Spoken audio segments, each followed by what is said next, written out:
মানসিকভাৱে কিমান সুস্থ অথবা দৃঢ় হ'লে শাৰীৰিক অসুস্থতাকো নেওচি জীৱন বাটত আগুৱাই যাব পাৰে তাৰ এখন প্ৰকৃত ছবি আজি দেখুৱাবলৈ আহি উপস্থিত হৈছোহি দেৰগাঁৱৰ সমীপৱৰ্তী নামগৰুমৰা অঞ্চলত।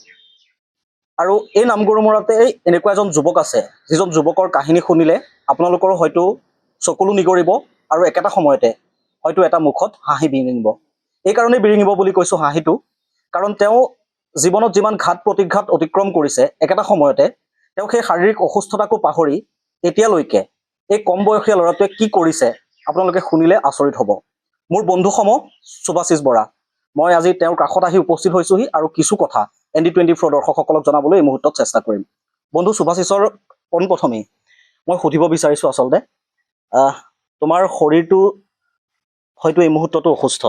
হয়, অসুস্থ বাৰু বৰ্তমান। মই ডায়ালাইচিছ হৈ আছে বৰ্তমান। হয়, জনাব বিচাৰিছোঁ ND24 দৰ্শকসকলক, এই যে সুভাশিষ বৰা, তেওঁৰ দুইটা কিডনীয়ে বৰ্তমান সময়ত বিকল। আৰু কিডনী দুটা বিকল হোৱাৰ পাছতো এই কথা বহুদিনৰ আগতেই গম পাইছিলে। তাৰ পাছতো কিন্তু তেওঁৰ একাডেমিক কেৰিয়াৰৰ কথাই কওক বা তেওঁ জীৱনত যিখিনি ভাবি আহিছে সেই ভাবি থকাখিনি কিন্তু বৰ্তমানলৈকে কৰি দিব এৰা নাই। তেওঁ সেইখিনি কৰিয়ে আছে আৰু সেই যিটো কণ্টিনিউ তেওঁ নিজৰ কামখিনি কৰি গৈছে, এই কামখিনিয়ে কিন্তু আপোনালোককো ক'ৰবাত এটা সাহস দিব। আচলতে আমিও সাহস পাওঁ এনেকুৱা ধৰণৰ যেতিয়া যুৱক বা বন্ধুক লগ পাওঁ আমি। প্ৰথমতে কোৱা, তোমাৰ আচলতে কি হৈছিল গোটেই কাহিনীখিনি অকণমান যদি কোৱা। সৰু অৱস্থাৰ পৰাই হয়তো মোৰ বেমাৰটো আছিলে, ধৰা বিচনাত পাচাব যায়। এইটো পিছত ডক্টৰে কনফাৰ্ম কৰিলে পোষ্টেটৰ প্ৰব্লেম বুলি। বিচনাত সৰুতে পাচাব যায় যেনেকৈ সৰু ল'ৰা ছোৱালীবোৰ, তেনেকৈ মোৰ হাই ছেকেণ্ডেৰী ফাৰ্ষ্ট ইয়াৰলৈকে বিচনাত পাচাব যায়। মই ক্লাছত থাকোঁতেনো টোপকে কেতিয়াবা ধৰক পাচাব যায়, কিন্তু তেতিয়া বহুত লাজ পাবলগীয়া হয় ষ্টুডেণ্টৰ ফালৰ পৰা, বা টিচাৰেও কেতিয়াবা কয় বহুত পেনন মুতুৰা বা এনেকুৱা বহুত কথা শুনিব লগা হৈছিলে। তেতিয়াও হয়তো ভবা নাছিলোঁ যে মোৰ এনেকুৱা এটা প্ৰব্লেম চলি আছে। কিন্তু পিছত যেতিয়া মই আমাৰ এই গাঁও অঞ্চলৰ পৰা ওলাই গৈ DKD কলেজত মই ছায়েন্সত মই পঢ়িছিলোঁ, তেতিয়া ফাৰ্ষ্ট ইয়েৰত মোৰ গা অলপ বেছি অসুস্থ হৈছিলে। আৰু সেই অসুস্থ হওঁতেনে তোমাৰ মই ৰঞ্জিত হাজৰিকা ছাৰৰ ওচৰলৈ গৈ এটা আল্ট্ৰাচাউণ্ড কৰিব দিছিলে ছাৰে, আৰু সেই তেতিয়াহে ধৰা পৰিছিলে যে মোৰ কিডনী দুটা অলৰেডি 90% বিকল হৈ গৈছিলে। আৰু তেতিয়াৰ পৰা কনফাৰ্ম হৈছিলে ডক্টৰে মোৰ ক্ৰনিক কিডনী ডিজিজ বুলি, মানে CKD বুলি কয় সেইটো। তেতিয়া মোৰ কনফাৰ্ম হ'ল যে ক্ৰনিক কিডনী ডিজিজ, আৰু তেতিয়াৰ পৰা মই মেডিচিন অলৰেডি লৈ আছোঁ। তেতিয়া 15 চন খুব সম্ভৱ, আৰু 15 চনৰ পৰা মই কণ্টিনিউ এতিয়ালৈকে মেডিচিন লৈ আছোঁ। আৰু তোমাৰ তাৰ পাছতে মোৰ 2-3 বাৰ 2015ত অপাৰেশ্যন হৈছে, 3-4 বাৰ অলৰেডি বেছিহে হ'ব, 3-4 বাৰ।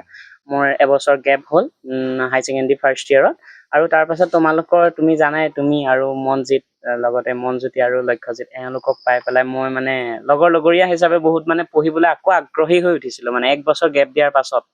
তাৰপিছত সেই গেপ দিয়াৰ পাছত যেতিয়া আগ্ৰহী হৈছিলোঁ, যেতিয়া মই হাই ছেকেণ্ডেৰীত ভাল ৰিজাল্টেই কৰিছোঁ বুলি কৈছোঁ, কাৰণ মই বহুত কষ্টত পঢ়িছিলোঁ। কাৰণ মোৰ এডাল কেথাডাৰ আছিলে, পাচাব কৰিব নোৱাৰোঁ তেতিয়া, কেথাডাৰডাল দি পাচাব কৰিব লগা হয়। কেথাডাৰ চেঞ্জ কৰি আহোঁ সঞ্জীৱনী হস্পিটেলত, তেনেকৈ বিভিন্ন হস্পিটেলত কৰি আহোঁগৈ। আৰু সেই চেঞ্জ কৰিয়ে মই পঢ়িও আছিলোঁ।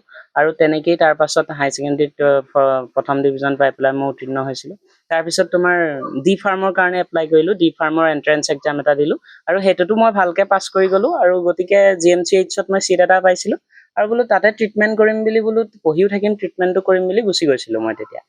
আৰু সেই তাৰ পাছতেই তোমাৰ যেতিয়া কমপ্লিট হ'ল, যেনে তেনে কমপ্লিট হৈছে, সেই কমপ্লিট হোৱাৰ পাছতেই 2021ত অতি বেছি হৈ গৈছিলে মোৰ তেতিয়া বেছি হোৱাৰ লগে লগে GMCHত ইমাৰ্জেঞ্চি ভৰ্তি কৰিব লগা হ'ল।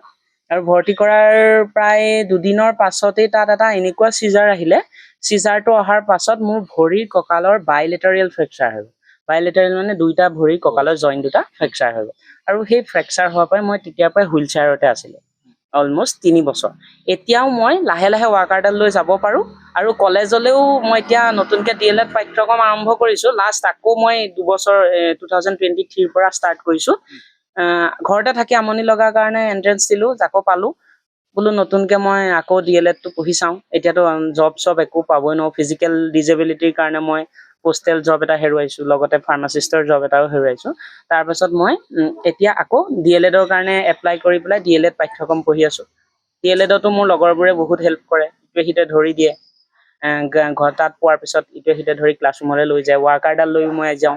এতিয়া মই লাহে লাহে যেতিয়া কলেজত যাব লৈছোঁ, তেতিয়া মই ৱাকাৰডাল লৈ যোৱাৰ স্পীডটো আগতকৈ বাঢ়িছে। গতিকে মানে মোৰ মনোভাৱটো মই নিজেই ভাবোঁ অকণমান আগতকৈ মই নিজে ইম্প্ৰুভ হৈছোঁ। কিন্তু সম্পূৰ্ণ সুস্থ নহয়, দেখাত সুস্থ যেন লাগিলেও মই সুস্থ নহয়, মানে উইকলি 2টাকৈ ডায়েলাইচিছ এতিয়াও কৰি থাকিব লাগে। মেট্ৰিকৰ ৰিজাল্টটো তোমাৰ বহুত ভাল আছিলে। মেট্ৰিকৰ ৰিজাল্টটো ঠিক ভালেই আছিলে, সম্পূৰ্ণ মানে এতিয়া ক'বলৈ গ'লে 2015ত ভাল ধৰণেই মই পাছ কৰিছোঁ বুলি ভাবোঁ। সুভাষিছৰ মুখেৰে শুনিলে তেওঁ একাডেমিক কেৰিয়াৰটোৰ কথা। মেট্ৰিকত তেওঁ ভাল ৰিজাল্ট এটা কৰি অঞ্চলবাসীক গৌৰৱ কৰিলে। তাৰ পাছত দেৰগাঁও কমলদৰা মহাবিদ্যালয়ৰ পৰা তেওঁ ছায়েন্স ষ্ট্ৰীমত লৈ পেলাই হাই ছেকেণ্ডেৰী পাছ কৰিছিল আৰু তাৰ পাছতেই তেওঁ গুৱাহাটীলৈ গৈছিল ডি ফাৰ্ম, আৰু অৰ্থাৎ তেওঁ হাই ছেকেণ্ডেৰী যেতিয়া ফাৰ্ষ্ট ইয়েৰ পঢ়ি আছিল তেতিয়াই এই যিটো বেমাৰ, এই বেমাৰটো এক প্ৰকাৰে ধৰা পৰিছিল, অৰ্থাৎ তেওঁ যে 2টা কিডনী বৰ্তমান সময়ত বিকল হৈ আছে সেই কথাটো তেওঁ তেতিয়াই গম পাইছিল। আৰু তাৰ পাছতে তেওঁ গুৱাহাটীলৈ গ'ল, গুৱাহাটীলৈ যোৱাৰ পাছত ডি ফাৰ্ম কমপ্লিট কৰিলে। ডি ফাৰ্ম কমপ্লিট কৰি অহাৰ পাছত তেওঁ যদিও ঘৰতেই ইয়াৰ অঞ্চলবাসীক অকণমান দৰৱৰ যোগেদিয়ে হওক বা তেওঁ চিকিৎসাৰ যোগেদিয়ে হওক যি পাৰে তেওঁ সহায় কৰে, কাৰণ তেওঁ প্ৰেক্টিকেলিও বহুতখিনি কথা শিকিছে, কাৰণ তেওঁ নিজৰ লগতো বহুতখিনি হৈ আছিল। আৰু একেটা সময়তে এই য'ত মই আচলতে বহি আছোঁ এই মুহূৰ্তত, এইটো এটা হৈছে তেওঁ সৰুকৈ ঘৰত সাজি লোৱা এটা শ্ৰেণীকোঠা, আৰু ইয়াতেই এই অঞ্চলটোৰ বহু ছাত্ৰ ছাত্ৰীক তেওঁ শিক্ষাদান কৰে। তাৰ পাছতো তেওঁ DLED কমপ্লিট, DLED এতিয়া তেওঁ বৰ্তমান সময়ত কৰি আছে, আৰু DLED যেতিয়া তেওঁ কমপ্লিট কৰিব তাৰ পাছত তেওঁ এজন ভাল শিক্ষক হোৱাৰ মন, কিন্তু অতি কম বয়সীয়া, প্ৰায় তোমাৰ এতিয়া বয়স এনে কিমান মান হৈছে? 28 বছৰ হৈছে মানে এইবছৰ। হয়, এই 28 বছৰীয়া যুৱকজনে আচলতে তেওঁৰ শাৰীৰিক এনে অসুস্থতাৰ পাছতো তেওঁ নিজৰ সপোনবোৰৰ আচলতে সপোনবোৰ তেওঁ সম্পূৰ্ণ কৰাৰ কাৰণে বা তেওঁ আশাবোৰ পূৰণ কৰাৰ কাৰণে বৰ্তমান সময়তো কিন্তু যুঁজি আছে এক প্ৰকাৰে নিজৰ লগত। আৰু কিমান আচলতে মনোবল, কিমান আচলতে তেওঁ মানসিকভাৱে শক্তিশালী হ'লে, দৃঢ় হ'লে তেওঁ জীৱনটোত ইমান তেওঁ শাৰীৰিকভাৱে শৰীৰটোৱে তেওঁ হেঙাৰ হিচাপে থিয় দিয়াৰ পাছতো তেওঁ কিমান দূৰ আগবাঢ়ি যোৱাৰ ইচ্ছা কৰিব পাৰে, এয়া আচলতে সকলোৰে বাবে এই মুহূৰ্তত এটা সাহসৰ এক ডাঙৰ উদাহৰণ হোৱা উচিত। তুমি ক'লা তোমাৰ একাডেমিক কেৰিয়াৰটোৰ বিষয়ে, তোমাৰ সৈতে বহুতখিনি কথাও পাতিলোঁ। ডায়েলাইচিছ কৰি থাকা তুমি মাজে সময়ে, ডায়েলাইচিছ কৰে, তাৰ ইতিমধ্যে কৈছে যে তাৰ কেইবাটাও অপাৰেশ্যন হৈ গৈছে, আৰু একেটা সময়তে শৰীৰৰ হাতৰ পৰা ভৰিলৈকে বহুকেইটা ঠাইত তাৰ ফ্ৰেকচাৰ হৈছে। আৰু এতিয়া এই মুহূৰ্তত তাৰ এই হুইল চেয়াৰখন এক প্ৰকাৰে কোনোবাখিনিত সাৰথি, যদিও তেওঁ প্ৰেক্টিছ কৰি থকাৰ কাৰণে আচলতে বৰ্তমান অকণমান খোজকাঢ়িব পাৰিছে যদিও, কিন্তু এই হুইল চেয়াৰখন এক প্ৰকাৰে তেওঁ কাষতেই একেবাৰে লগাৰ দৰে একেবাৰে প্ৰয়োজনীয় এটা বস্তু। আচলতে সুভাষিছে কি বুলি ভাবে নিজক, বা জীৱনটোক কি বুলি ভাবে? মই মোৰ জীৱনটো ক'বলৈ গ'লে ইচ্ছা কৰিলে মানুহে এক নিজৰ লক্ষ্যত উপনীত হ'ব পাৰে, যদিও সেই ইচ্ছাটো সফল ৰূপায়ণ নহ'ব পাৰে, তাৰ আশে পাশে হয়তো যাব পাৰে। কাৰণ মই মোৰ নিজৰ এইমটো চাবলৈ গ'লে মোৰ এইম নাছিলে যে মই টিচাৰ কৰা। মোৰ এইম, যিহেতু মই প্ৰথমতে হাই ছেকেণ্ডেৰী পাছ কৰি ছায়েন্স ষ্ট্ৰীমত পঢ়িছিলোঁ, যিহেতু মই এণ্ট্ৰেঞ্চ এক্সাম দি পেলাই হয়তো ইঞ্জিনিয়াৰ এনেকুৱা এটা ষ্টেপত গৈছিলোঁ, যাম বুলি ভাবিছিলোঁ। ভবা নাছিলোঁ যে টিচাৰ হ'ম, কিন্তু মই টিচাৰ বৃত্তিটো এনেও মানে মই নিজৰ এটা পাৰোঁ, মানে টিচাৰ মই পচন্দ হয়, এতিয়া মোক সেইটো অনুভৱ হয়। কিন্তু তাৰপিছত ফাৰ্মাচিষ্ট পঢ়িলোঁ।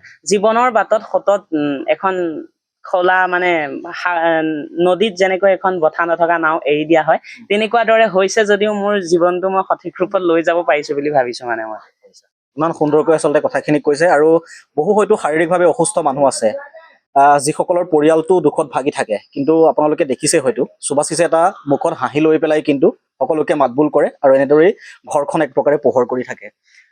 মই আৰু এটা কথা সুধিম, তুমি যে কিডনী ডায়েলাইচিছ কৰি থাকা বা তোমাৰ এই গোটেই প্ৰক্ৰিয়াটো, ইয়াততো বহুখিনি ধনৰ আচলতে খৰচ হয়।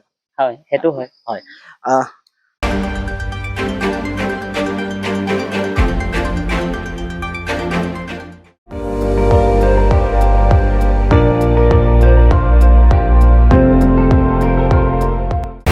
আপুনি চাই আছে ND24, সৰ্বশ্ৰেষ্ঠ নহয়, সৰ্বোত্তমৰ দৌৰত।